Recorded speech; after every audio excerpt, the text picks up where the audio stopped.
So once you open up a new project inside of Corel Draw, then you can see that this is what you have. On the top and on the left, you can see that there are rulers right here.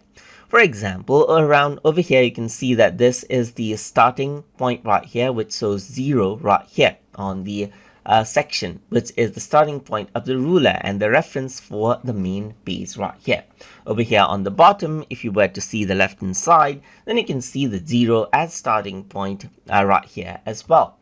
If I were to go around over here, what I can also do is I can go around onto units right here and change the ruler units to millimeters right here, to picas right here, to feet right here, as you can see, to meters and so forth as well. If I don't want to view the ruler, then I can simply go around onto the view menu and then disable out the ruler as well altogether. And you can go to view again and then go to ruler right here and then you get the ruler back. If I were to go around onto the top, I can right click around on the ruler right here and then you get the grid, ruler and guideline setup, as you can see right here. You can go around onto the ruler setup, let's say for example, and change around the units as you like as well. You can go around and nudge it out right here just like this as well, so that you can go around and see the ruler right here just like this. So this is what you have, as you can see right here. And if I were to go around and then right click right here onto ruler setup, let's say for example, then you can also change around the origin point right here so that it does not start at 0 right here.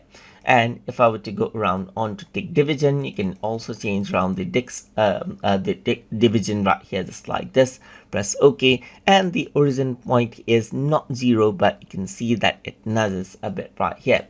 Similarly, if I were to go around down right here, then you can see that the origin point does not actually start from 0. And that is what you can do, as you can see right here. You can go around onto ruler setup right here. So let's just go around and say I want 20 ticks right here, and then on the horizontal and vertical, I just want the origin to be 0 right here. Then it goes back to 0, as you can see right here, just like this. And you got the number of ticks, like 20 ticks right here. That is subdivision in the ruler as per the setup that you did.